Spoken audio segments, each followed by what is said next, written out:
La Sociedad Española de Radiodifusión presenta... Ser... ¡Viva la radio! Podcast. Siempre.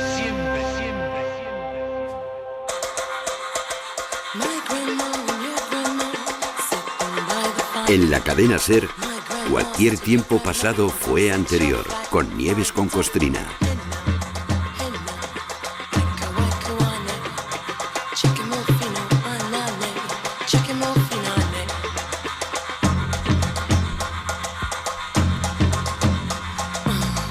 ...16 de septiembre de 1920... Audiencia Provincial de Valencia. Miguel de Unamuno sale aquel día condenado a 16 años de prisión mayor y multa de 1.000 pesetas... por el delito de injurias a la corona en la figura del rey Alfonso XIII y su señora madre María Cristina de Habsburgo. Decir que al escritor español de mayor reputación en el extranjero esta condena le trajo al pairo es quedarse corto. A Miguel de Unamuno no le arredraba ni Dios, ni el rey, ni la ley. La verdad es que no se sabe por dónde empezar con este hombre. Si por su republicanismo tenaz, si por su insobornable pensamiento, si por su inquebrantable antifascismo o por su aversión al rey y a la monarquía. Y si después de explicarle a un cayetano desinformado que este señor era republicano, antiborbones y antifascista, le añades que Unamuno era de derechas y católico practicante, al cayetano en cuestión le explotaría la cabeza, estoy segura. Y cuando reaccionara, habría que contarle también al cayetano que fueron los suyos, la ultraderecha, los que asesinaron a Miguel de Unamuno, la figura de España más influyente de fama internacional. Porque Unamuno no se murió solo, al calor del brasero, aquel último día del año 1936, como han intentado hacernos creer durante 80 años. Lo mataron los franquistas, porque semejante intelectual con semejante prestigio o estaba con ellos o lo querían muerto. Cuando canta el gallo negro, es que ya se acaba el día. Cuando canta el gallo negro, es que ya se acaba el día. Si cantara el gallo rojo, otro gallo cantaría. Todos los que lo han investigado saben a ciencia cierta que Miguel de Unamuno fue asesinado porque tienen los datos, los testimonios y no hay forense decente que corrobore aquella muerte de un viejito cansado y hostigado que pretendieron hacer pasar por muerte natural. Unamuno ni estaba viejo, ni estaba débil, ni se murió solo. Habrá quien exija que se ponga eso de presunto mientras no se tenga la prueba definitiva, pero esa prueba solo podría darse si se levantara de la tumba un falangista, creo que se llamaba Bartolomé Aragón, creo que era este, y dijera, sí, yo maté a Unamuno el 31 de diciembre de 1936, pero es que eso no va a ocurrir, el asesino está muerto. Lean, por favor, el libro La doble muerte de Unamuno, de Manuel Menchón y Luis García Jambrina, y lean también la investigación de Carlos Sá Mayoral, en su libro Miguel de Unamuno, ¿muerte natural o crimen de Estado? Y no se pierdan el documental Palabras para un fin del mundo, con el grandérrimo José Sacristán prestando su extraordinaria voz al intelectual vasco. En esos dos libros y en ese documental leerán y verán cómo y por qué la ultraderecha golpista asesinó a Miguel de Unamuno. Pero conozcamos también a este gran tipo. Tenemos que darle su sitio a este vasco que tenía permanente cara de mala leche, un señor del que solo nos hablaban en el bachillerato como escritor, obviando su faceta política y antimonárquica, porque claro, eso no interesa. Unamuno no callaba ni debajo del agua. Era un intelectual, un sabio, una mente analítica, estudioso, racional, valiente, coherente, patriota, comprometido con su país y seguramente poco simpático y nada condescendiente, pero bueno, es que no se puede tener todo. Yo sí que no puedo más contigo.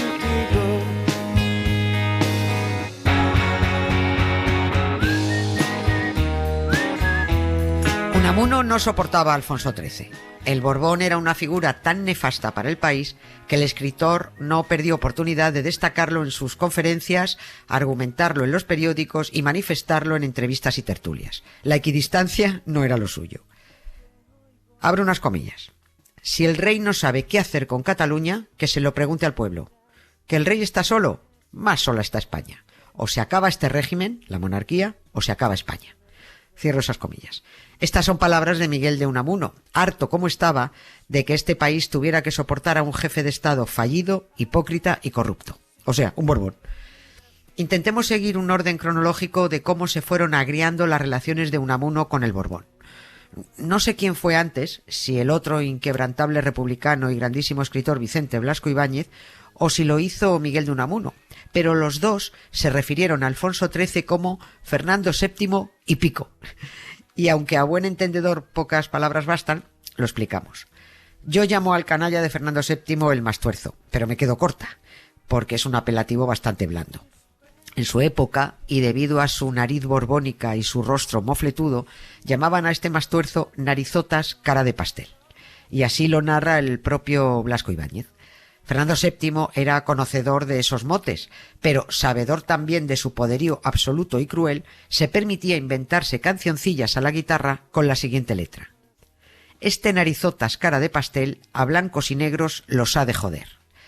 Los blancos eran los absolutistas descontentos con el rey y los negros eran los liberales. Y así fue.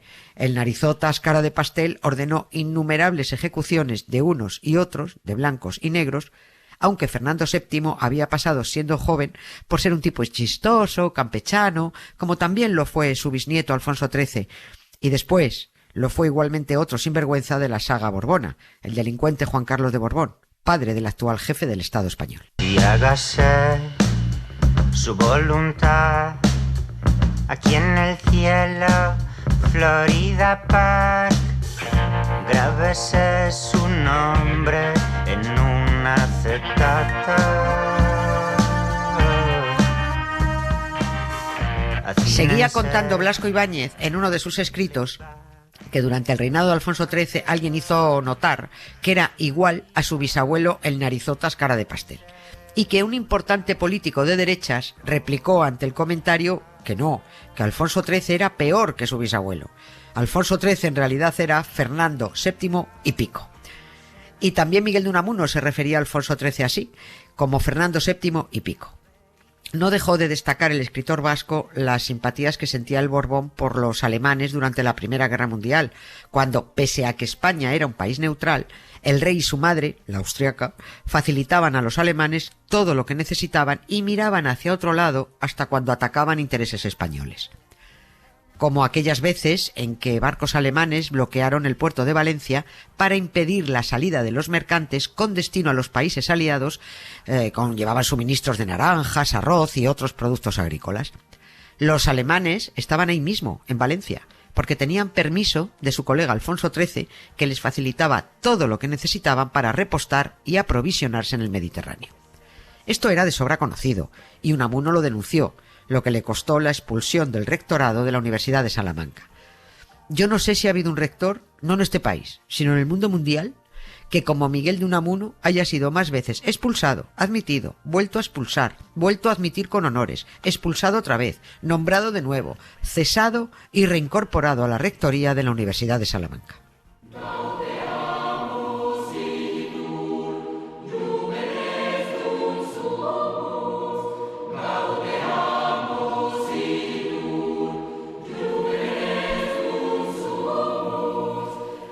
Aquella primera expulsión de su rectorado la impulsó a Alfonso XIII, que estaba hasta el bigote de Miguel de Unamuno.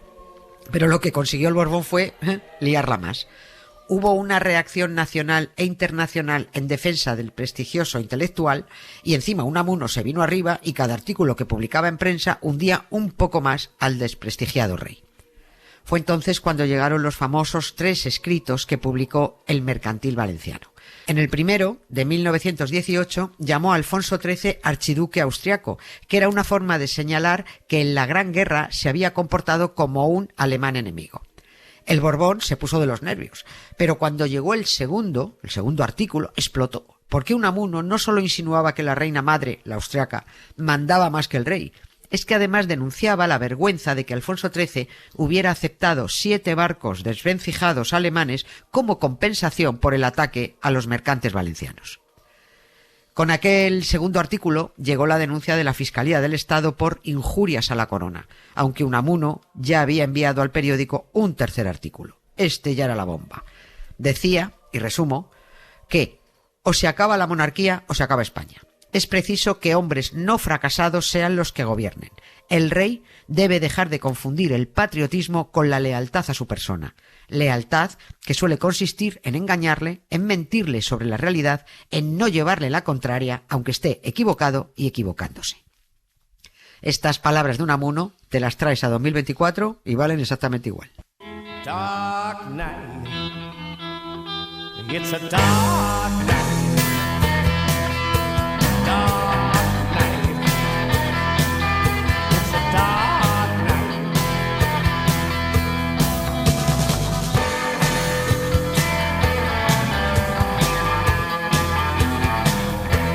A Unamuno le cayeron 16 años de cárcel por decir la verdad de lo que era el rey y la monarquía.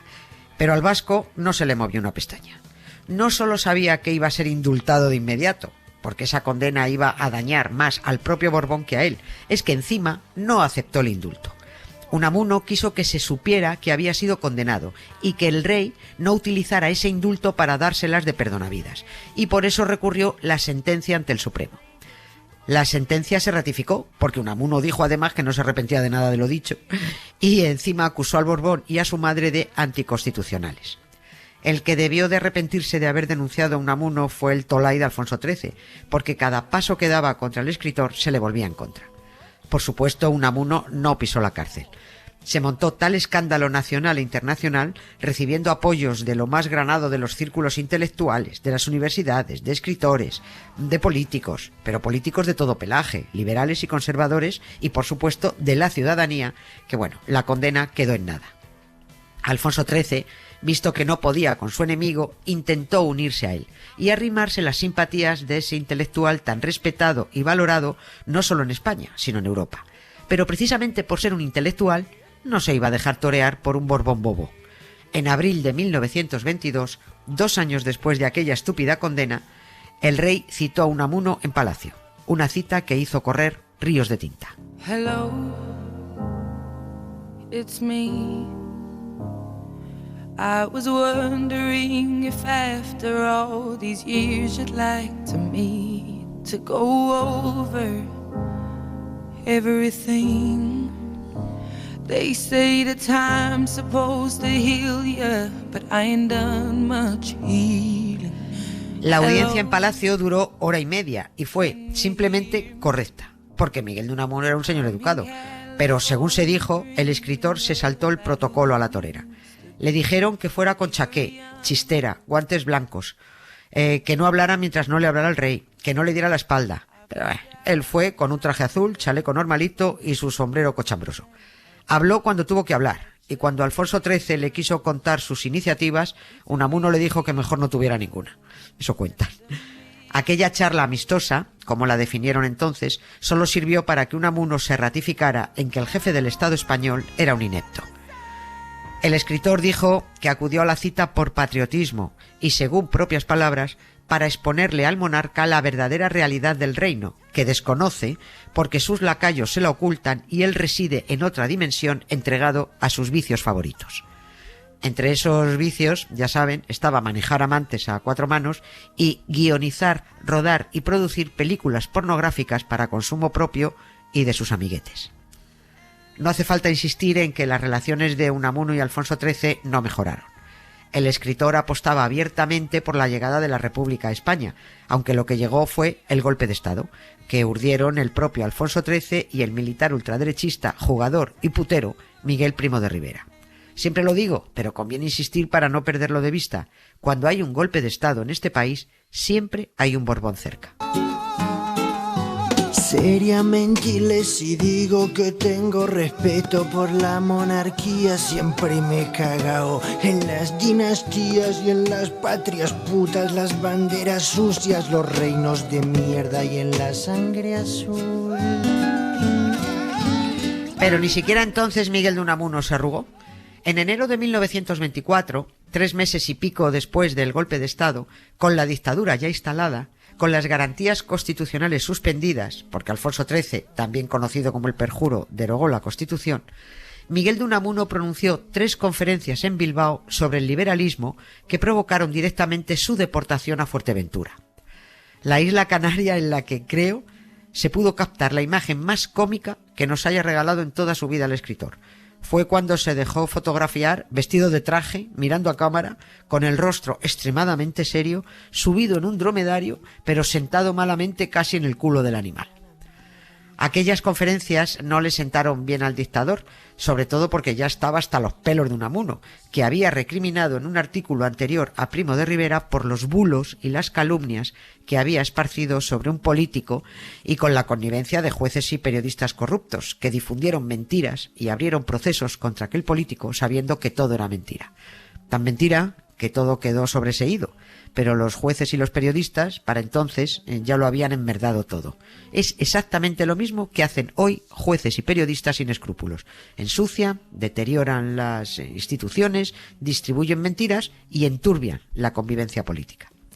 El caso es que, siguiendo órdenes del dictador Primo de Rivera, Alfonso XIII firmó una real orden por la que Miguel de Unamuno cesaba en los cargos de vicerrector de la Universidad de Salamanca y como decano en la Facultad de Filosofía y Letras, y quedaba suspendido de empleo y sueldo de catedrático. Come gather round, people, wherever you roam, and admit that the waters around you have grown, and accept it that soon you'll be drenched to the bone. Por no entretenernos en aquel destierro canario, del que Unamuno salió tremendamente agradecido a los majoreros por el cariño que le dispensaron, decir que cayeron por fin los dictadores Borbón y Primo de Rivera, y llegó la República en 1931. El propio Miguel de Unamuno fue el encargado aquel 14 de abril de anunciar a los salmantinos desde el balcón del ayuntamiento la proclamación de la República. El escritor vasco continuó con su activismo intelectual y político, defendiendo a la patria y la democracia frente a lo que veía venir, porque, como dijo, si triunfan los fascistas, España va a convertirse en un país de imbéciles. Y sí, España se convirtió en un país de imbéciles. Todavía hay unos cuantos, no son mayoría, pero son casi más imbéciles que antes. Unamuno, sin embargo, cometió un tremendo error al apoyar, aunque solo fuera un rato, apenas un ratito, el golpe de Estado de Franco. El escritor estaba espeluznado por los excesos cometidos por el Frente Popular tras su triunfo en las elecciones de febrero de 1936 y creyó el ingenuo que aquel golpe pondría las cosas en orden y la República podría retomar un camino, pues, por donde tenía que ir. Se dio cuenta a los 5 minutos de que se había equivocado. Pero bueno, no por ello cayó la boca. Y acabó estallando aquel 12 de octubre de 1936, famoso episodio que los actuales imbéciles han intentado manosear para negar que se produjo tal y como se produjo.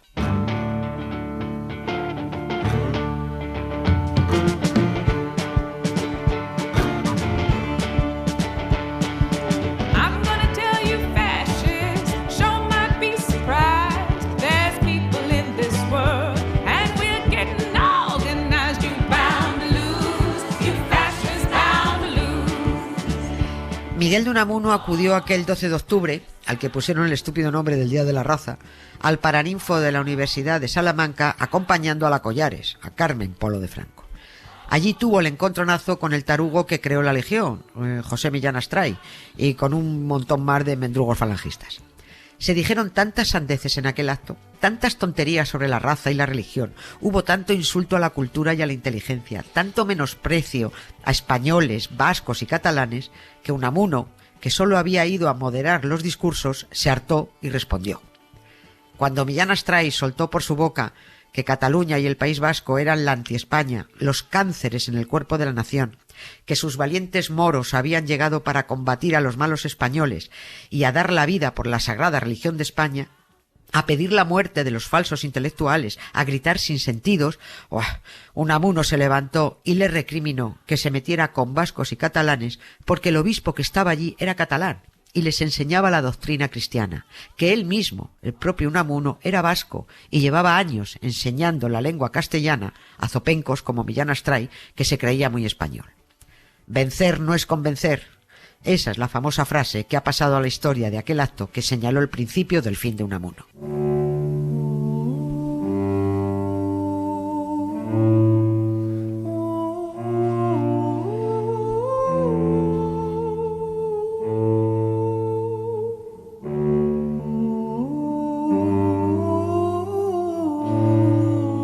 Inmediatamente llegó el acoso hacia Miguel de Unamuno, la vigilancia para que no pudiera huir a Portugal. Se le despojó de sus cargos políticos y académicos y se decidió que si ese gran intelectual no apoyaba el fascismo, habría que matarlo. Pero disimuladamente, que pareciera un accidente.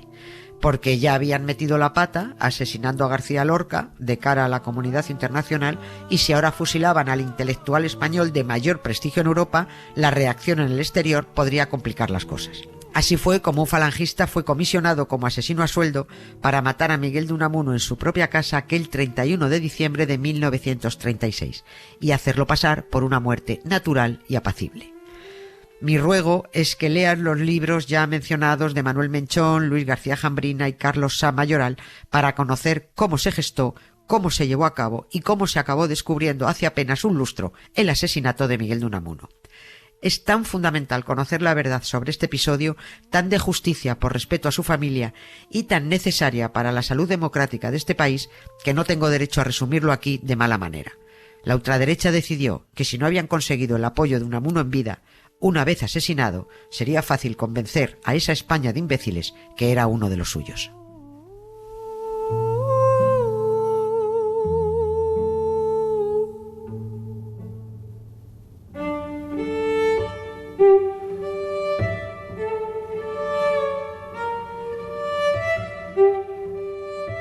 Historias con sonido. Cara A, con Emma Vallespinós.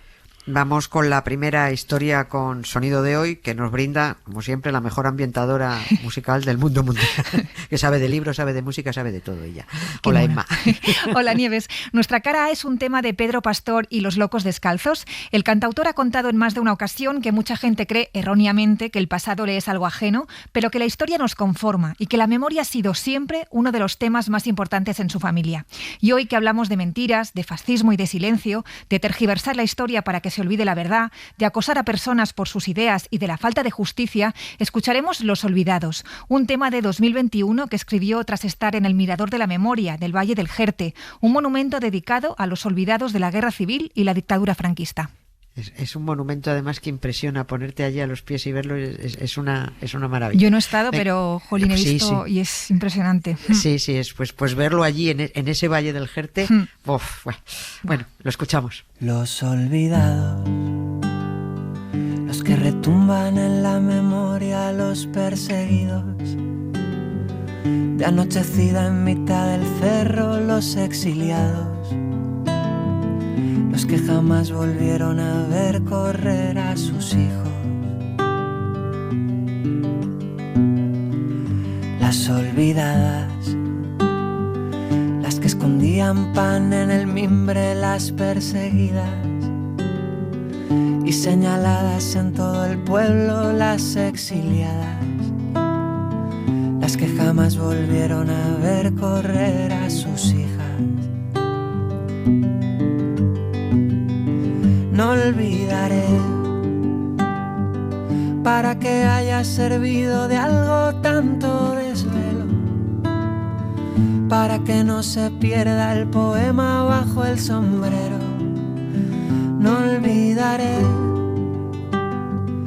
para poder hablarle a mis hijos de los abuelos, para que un día al fin descansen justos los huesos.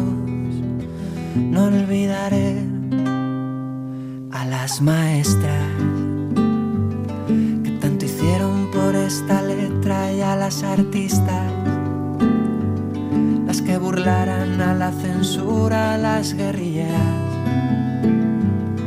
que resistieran los bombardeos en las trincheras. Contarte el arte. Ana Valtierra. I like the way you, I like the way you kiss me. I can tell you miss it. I can tell it is. Not trying to be romantic. I hit it from the back. Ana Valtierra, doctora en Historia del Arte, siempre encuentra un hilo conductor artístico con el asunto del programa. En este caso con el protagonista, Miguel de Unamuno. Hola Ana, sorpréndenos, a ver. Hola Nieves, a ver si consigo sorprenderos. Seguro que sí. Unamuno, ya has contado tú que era muy de meterse en charcos. Esto es una deducción que sacamos todos escuchándote. Y dejó bastantes opiniones, muchas, sobre lo que estaba pasando con el arte de su época. Así que hoy vamos a hablar de cómo veía Unamuno las vanguardias artísticas y todo lo que estaba pasando con el arte en estos años. Porque, bueno, como sabes, Unamuno era antimilitarista. Durante el transcurso de la Primera Guerra Mundial se declaró abiertamente contra Alemania y contra la neutralidad española, no le gustaba nada.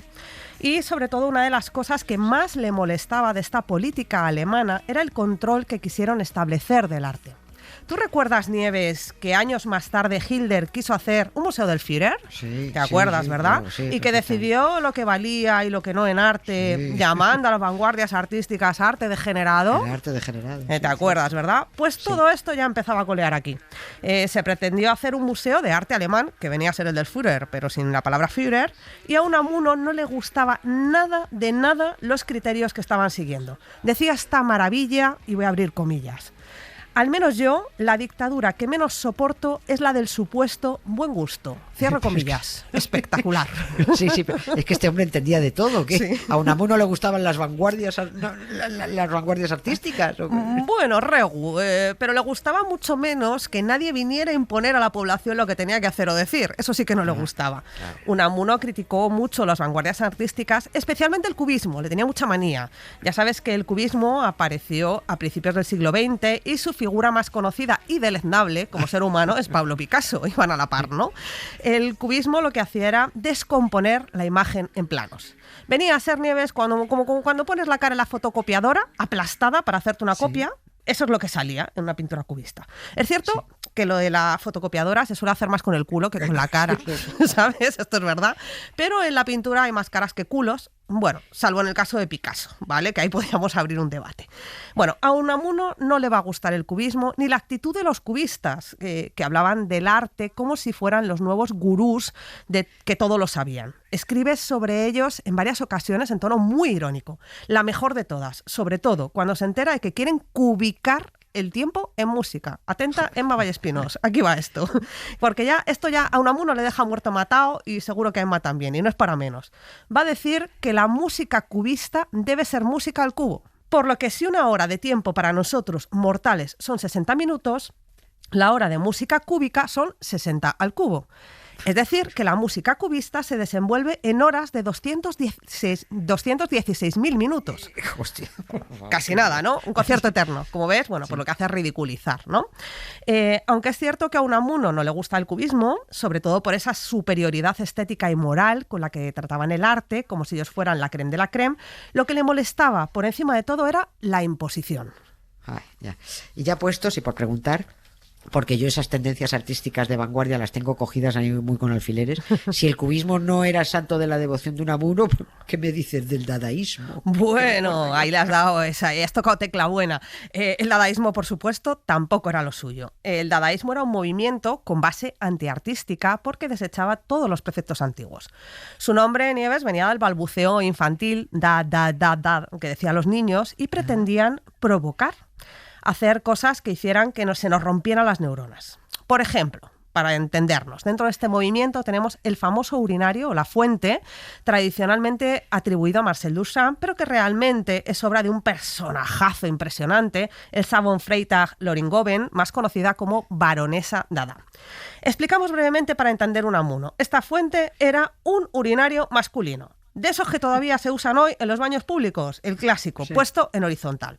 Según una carta del propio Marcel Duchamp, su amiga Elsa von Freytag Loringoven se le envió firmado por Richard Muth y él, con mucho rostro, lo presentó a una exposición de arte moderno. Aquí el quid de la cuestión es considerar arte un urinario o literatura un balbuceo. No sé cómo lo ves. Sí. A ver, yo pues, ¿cómo lo veo? Yo entiendo en este asunto a Unamuno, entiendo que no le gustara, digo. Nada de nada. Mira, fíjate qué palabras empleaba para describirlo, que son maravillosas. Les llamaba chocheces de decrepitud espiritual. Detritus de un momento histórico de enfrentamientos. Dice que son majaderías. Ojo, que estoy empleando literalmente las palabras que usaba Unamuno para describir este arte, no se cortaba nada de nada. Unamuno decía que el arte no se podía convertir en un logogrifo indescifrable. Y es que parecía en estos años que ciertamente el arte se había convertido en algo tan complejo que necesitabas un manual de instrucciones para seguir los cambios que se iban produciendo. El problema es que el dadaísmo no tenía manual, era el antimanual. Era decir y hacer lo que te saliera de manera abrupta, da.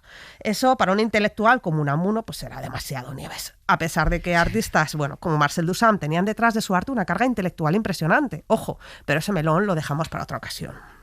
Oye, ¿alguna modernez que le gustara a Unamuno? ¿Alguna vanguardia? ¿Algo? ¿No? Pues así, yo creo que ninguna. Tampoco parece que le gustara el surrealismo. Bueno, aquí es que encima tenía cerquita a Salvador Dalí haciendo sus extravagantes shows, que seguro que le reafirmaron al respecto de decir, madre mía, ¿sabes? Detritus, ¿no? Y sí que es cierto que no conservamos menciones suyas sobre algunas vanguardias, como expresionismo, el arte abstracto y constructivismo. Quizá, no le pillaban tan cerca o no tenían artistas tan insoportables como Picasso al frente, que todo puede ser. ¿Qué es lo que le gustaba? Te estarás preguntando, porque jolín, es que planteado así, parece que era Unamuno el arte regu, ¿no?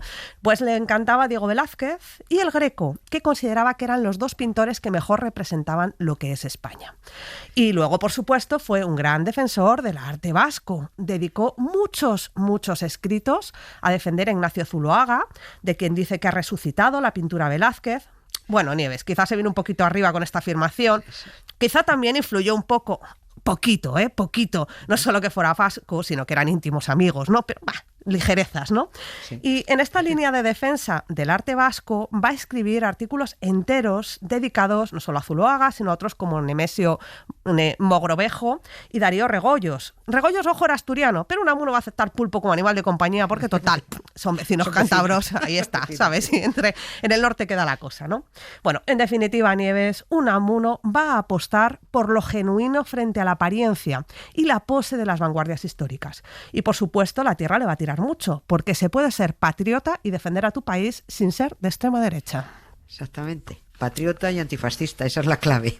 La extrema derecha es patriotera, no patriota. Con la bandera hasta en la cinturilla de los calzoncillos. Qué pesado, un montón de cosas.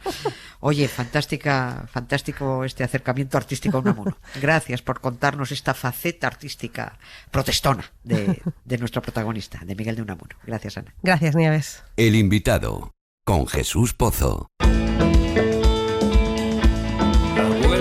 Pasar. No existe ningún nombre ni ningún lugar, solo golondrinas en cajas de cartón. Momento para Jesús Pozo, periodista, ideólogo de este programa, y que trae a un invitado, el idóneo, el que se lo sabe todo sobre Miguel de Unamuno. Así es, Luis García Jambrina es doctor y profesor titular de Filología Hispánica en la Universidad de Salamanca. Es autor del libro de cuentos muertos S.A. y de una decena de novelas. También coautor, junto a Manuel Menchón, del ensayo La doble muerte de Unamuno, como tú has dicho. Sí, su última novela, además, es El primer caso de Unamuno, muy entretenida, detectivesca y con Unamuno por en medio, por supuesto. Pues con él vamos. Vamos a conocer a Unamuno, un pensador a caballo entre dos siglos. Es uno de los grandes pensadores europeos del siglo XX. Él encarna muy bien toda esa transformación que se produce en el paso del siglo XIX al siglo XX, esa famosa crisis de fin de siglo, de la que saldrá una visión del mundo completamente diferente a la del siglo XIX. El siglo XIX, las últimas décadas son, pues eso, el progreso científico, la transformación social, el positivismo y todo eso, de lo que Unamuno participó cuando era joven. Fue socialista durante un tiempo, creía en el progreso científico, que eso mejoraría la sociedad, pero ya a finales del XIX, después de la crisis que tuvo en 1897, la cosa cambia. ¿Y cómo llega a ser otro bien entrado el siglo XX? Que bueno, pues que el progreso económico y científico no basta para las necesidades y los anhelos humanos y que hacen falta otras cosas. Y a partir de ahí él se pasa buscando esas otras cosas. Ahí es donde surgen esas grandes inquietudes religiosas o espirituales que él tenía, esa búsqueda de algo que trascendiera y que garantizara de alguna manera la inmortalidad. De modo que todo entra en crisis, ya no hay verdades absolutas, solo hay verdades relativas. De alguna manera se le considera pues uno de los antecedentes del existencialismo. Él está en contacto con muchos pensadores filósofos europeos, los ha leído, los lee generalmente en su propia lengua. Ya se sabe que ha aprendido danés para leer a Kierkegaard. Y estamos ante un personaje insólito. En España no hay más que uno como él. Lo de aprender danés solo para leer al intenso de Kierkegaard. Pues ya a este filósofo lo hicieron famoso Faemino y Cansado. Aquella absurdez que decían de que va, yo leo a Kierkegaard. Pero ¿por qué a Unamuno, el mayor pensador del momento, no nos lo han enseñado como debieron? Pues mira, García Jambrina nos explica por qué. No se le enseña bien, no se le da la importancia que tiene. Y luego pesan sobre él pues muchos prejuicios, ¿no? Desde un lado y desde otro, ¿eh? Pues gente de derechas o religiosa que lo considera un ateo y un irreverente, un transgresor, y luego la gente de izquierdas que lo considera un traidor y que apoyó a Franco y que traicionó la República. Todo eso es falso. Todo eso son imágenes que se construyeron sobre él precisamente un poco para neutralizarlo, precisamente porque es una figura realmente importante, porque debería ser ahora el gran referente filosófico, moral, intelectual, y no lo es, precisamente por toda esta mala prensa, por todos estos malentendidos. Tanto intentaron neutralizarlo que incluso parece que impidieron que ganara el Nobel de Literatura. Bueno, según sostiene Manuel Menchón y un poco yo con él, se impide que se le dé el premio Nobel por una campaña que hacen los nazis. Y que de eso hay documentos, ¿eh? Está documentado porque sabían que era una figura muy importante, pero como era como criticaba mucho a los alemanes y especialmente el nazismo, etcétera, pues se le niega el premio Nobel. Bueno, eso es el destino que tienen las personas que se pasan la vida diciendo la verdad contra viento y marea, a diferencia de lo que ocurre hoy en día, que lo que se dice, lo que se considera más oportuno, beneficioso o políticamente correcto. Unamuno era justamente todo lo contrario. Una persona que no se deja nunca asimilar, no se deja nunca sobornar. Y lo que digo vale para la política, pero también para la literatura. Es que en la literatura se comportaba igual. Él hacía lo que le daba la gana, independientemente de lo que luego pasaran con esos libros. No iba a la moda, iba siempre a contrapelo. Es que todos sus estudiosos coinciden en que era una figura de primer orden internacional, es que era de un prestigio apabullante. Claro, fíjate, lo que yo creo, y le pregunté al profesor García Jambrina, es que si en vez de ser español hubiera sido francés o inglés, otro gallo le hubiera cantado. Habría ediciones y ediciones y ediciones de sus obras de todo tipo en todas las lenguas. Y en España, sin embargo, todavía no hay unas buenas obras completas de Unamuno. Con eso te lo estoy diciendo todo. Hay unos libros de Unamuno que están mal clasificados. Hay un libro suyo que se titula Teresa, es un libro que no ha leído prácticamente nadie y que se le considera un libro de poemas. Y resulta que no es un libro de poemas, es una novela. Bueno, mejor dicho, es una nivola.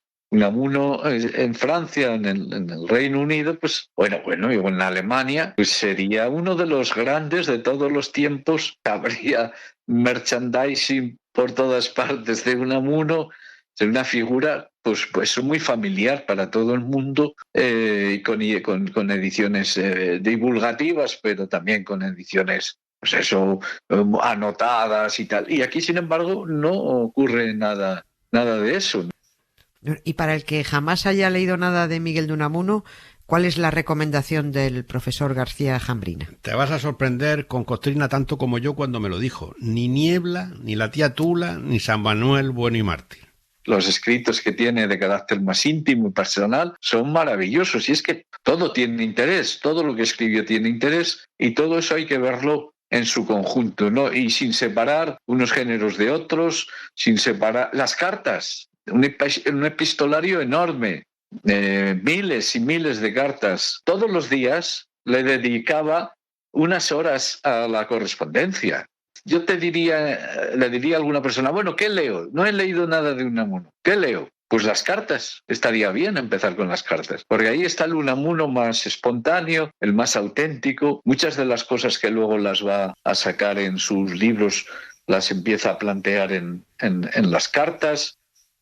Pues mira, entre ellas está la que ha rescatado, ya le hemos mencionado al principio, el investigador Carlos A. Mayoral, porque se estuvo carteando con Henry Miller. Sí, y por cierto, ya hemos escuchado que ha salido lo de la novela On la Nivola, que era para una... Sí, que era, eso no lo decían en el instituto. Sí, no nos hablaban de la Nivola. Sí, eso pero sí. yo nunca entendí que era la Nivola. No.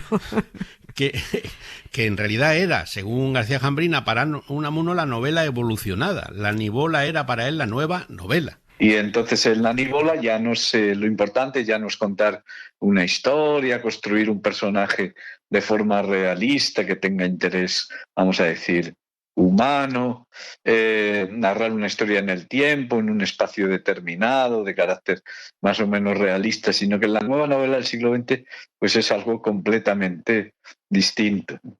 Se convierte, es un género absolutamente libre que puede adoptar todo tipo de formas, en el que se mezclan unos géneros con otros. El pensamiento es muy importante en la nueva novela. Los personajes al principio no tienen identidad, esa identidad se va haciendo conforme se va desarrollando la novela, etcétera, etcétera.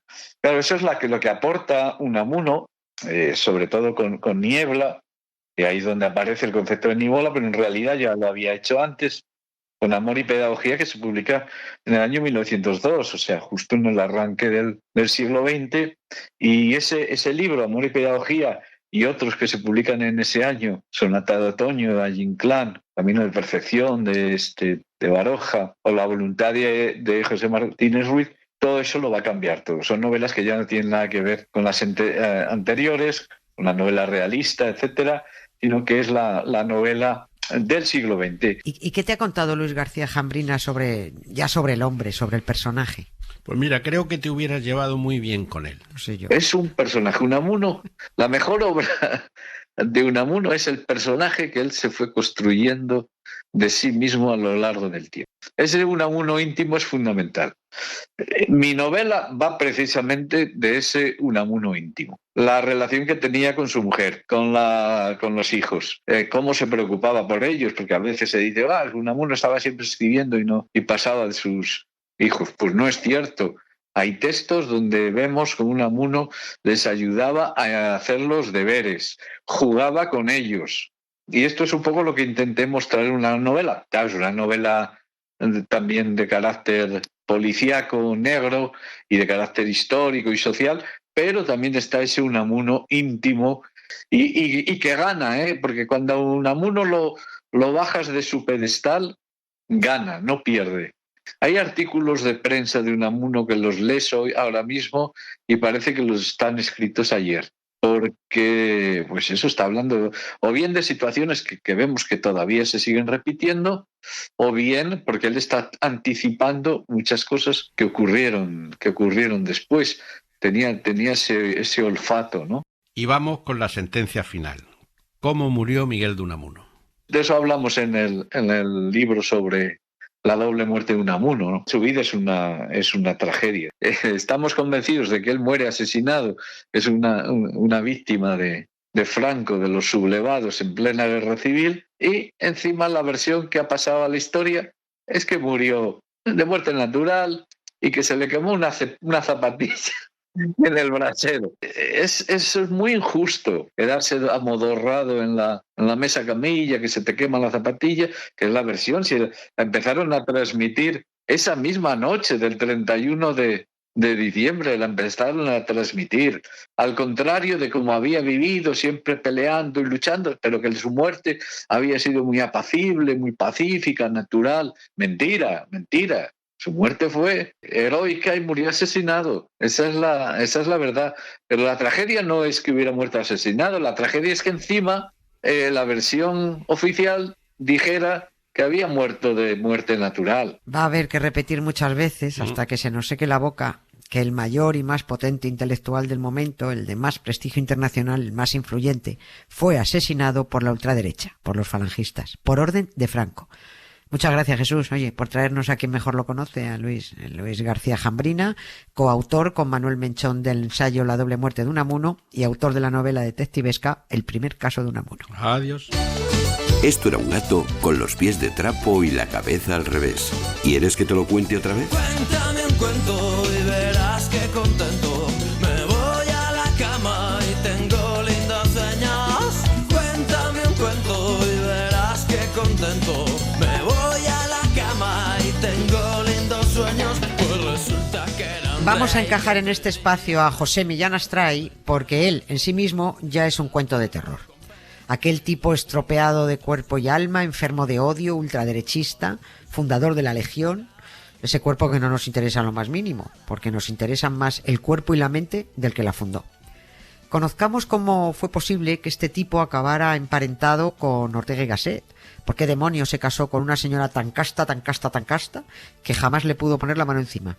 ¿Cómo es posible que le salieran novias como setas y era repulsivo? ¿Por qué pasó su infancia en la cárcel? ¿Por qué eligió las armas, pudiendo elegir las letras? Y lo más absurdo de todo, su terror al dentista, más cobarde que la cabra de la Legión. ¿Cómo es posible que este fascista, que tenía como filosofía de vida matar algo o morir por algo, fuera tan cobarde en el dentista? Fíjense que Millán Astray se inventó eso de llamar a los legionarios novios de la muerte. Eligió como patrón al Cristo de la Buena Muerte e impuso el tonto lema de legionarios a luchar, legionarios a morir. Se pasó la vida gritando muera la inteligencia y viva la muerte. Lo primero que les dijo a los primeros legionarios reclutados en 1920 fue: habéis venido aquí a morir. Pero bueno, ¿qué clase de descerebrado está empeñado en morir todo el rato? Psycho killer, qu'est-ce que c'est? Fa fa fa fa fa fa fa fa fa fa better run run run run run run run away. Oh, psycho killer. Es más, Millán Astray se pasó la vida intentando que lo mataran. Le faltaba el brazo izquierdo, perdió el ojo derecho, tuvo heridas en el pecho y en una pierna y acabó tan afectado por un disparo en la cabeza que sufrió vértigos el resto de su vida cada vez que la giraba. Pero sí, tenía pánico al dentista, y eso que apenas iba y por eso tenía la boca hecha polvo. Paul Preston cuenta en su libro Las Tres Españas del 36 que cuando Millán Astray iba al dentista siempre se llevaba a sus legionarios. Se trataba de que les inyectaran a alguno de ellos la anestesia, comprobar que no era veneno y que funcionaba. Y en Salamanca, una vez, sentado en la consulta del doctor García de la Cruz, sus legionarios comprobaron que a Millán Astray le dio un tembleque de pánico con la boca abierta y decidieron solucionarlo de la siguiente manera.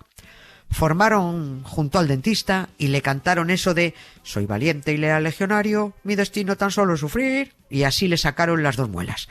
Luego, como buen fascista, enredó al dentista y en vez de pagarle le dio una foto firmada. A José Millán Astray de pequeño le llamaban Pepito y se crió de cárcel en cárcel porque su padre, que era abogado y funcionario del Estado, además de aspirante a escritor y poeta, fue director de varias instituciones penitenciarias. Qué gran paradoja que el hijo de alguien que amaba la literatura acabara gritando por las esquinas aquello de «muera la inteligencia». Algo falló en Pepito. Quizás que su padre fue destituido como director de la cárcel Modelo de Madrid y trasladado al puerto de Santa María, en Cádiz, lejos de sus hijos, porque se vio salpicado por un famoso crimen. El crimen de la calle Fuencarral, asunto con el que ahora, lamentablemente, no nos podemos entretener. Do you have the time to listen to me whine about nothing and everything all at once? I am one of those melodramatic fools. Puede ser que a Pepito, quizás por haber crecido en medio de la disciplina carcelaria, le tiraran más el ejército y los uniformes. Su hermana, en cambio, fue una muy buena escritora. Pilar Millán Astray fue muy famosa por sus sainetes y sus comedias teatrales. Por ejemplo, la película que hizo famosa Lina Morgan, La tonta del bote, que ha quedado como frase hecha, es una adaptación de la obra de Pilar Millán Astray. Y como buena fascista, también espió para los alemanes en Barcelona durante la Primera Guerra Mundial, la de 1914. Cobraba 1.000 pesetas por cada informe que pasaba de los británicos. Pepito, sin embargo, se alejó de las letras y se dedicó a lo peor. Luchar en Filipinas, hacerse amiguete de Franco y casarse con una fundamentalista de la castidad. Este pudo ser uno de los orígenes para que se volcara como loco en las armas, porque al principio tuvo que suplir determinadas carencias, digo yo que las sexuales. Millán Astray se casó con la hija de un general, Elvirita, una muchacha que inmediatamente después de la boda, nunca antes la muy canalla, le comunicó que había hecho voto de castidad perpetuo. Nada de sexo en lo que les quedaba de vida. Millán Astray se aguantó un rato en el que sufrió una hiperactividad militar porque por algún lado tenía que desahogarse este hombre. De ahí tantas ganas por matar o morir. Volcó todas sus energías en la patria y sobre todo en la legión. Lógico, también, porque al menos gritaba a mí la legión y los legionarios iban. Cuando llamaba a su mujer ni caso. Lo noto, sé que nos pasa algo, aunque selles tus labios. Mal rollito entre los dos, lo noto. Tú siempre estás cansada y nunca dices... Por supuesto, enseguida mandó su catolicismo a la porra y sustituyó la castidad de su mujer por el amor de muchas. Se pierde la cuenta de sus ligues, pero su relación más famosa fue con Celia Gámez. Se supone que el artista vería en él la erótica del poder, porque era mirar a Millán Astray y se te quitaba las ganas de todo. Un parche en un ojo, el otro de mirada fría, el pómulo cruzado por un costurón, sin un brazo, y aún así se ligó a Celia Gámez. Era un mito erótico entonces. Pero su novia más oficial, al margen de esposa y demás amantes, fue Rita Gasset, prima del filósofo y madre de la única hija de Millán Astray. Aquí fue donde le falló Franco a Millán Astray. Tantos años siendo colegas, tanto empuje que dio Millán Astray para encumbrar a Franco, y cuando le pidió que anulara su matrimonio con Elvirita para poder casarse con Rita Gasset, su amigo le dijo que nones, que él se había casado para toda la vida y que aquí no se separaba ni Dios.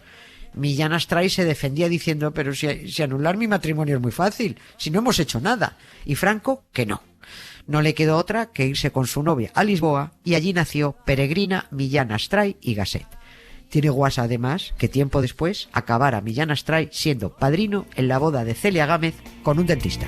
Y lo noto.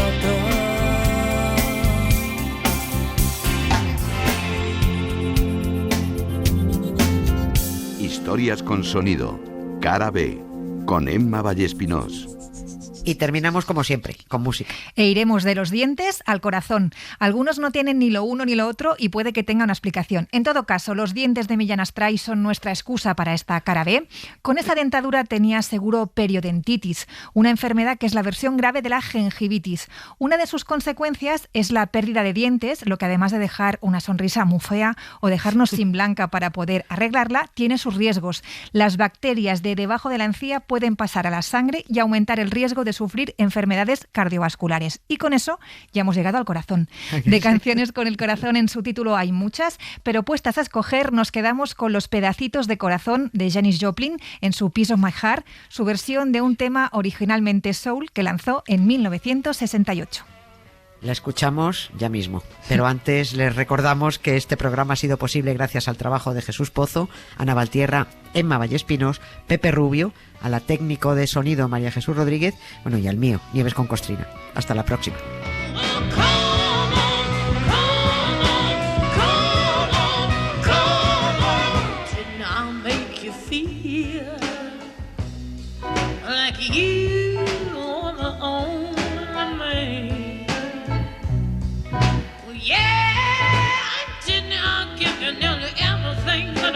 Possibly can. Honey, you know I did. And each time I tell myself that when I think I've had enough, but when I'm gonna show you, baby, that a woman can be tough. I want you to come on, come on, come on, come on and take another little piece of my heart now, baby. Break another little bit of my heart. Yeah.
perderte ningún episodio, síguenos en la aplicación o la web de la SER, Podium Podcast o tu plataforma de audio favorita.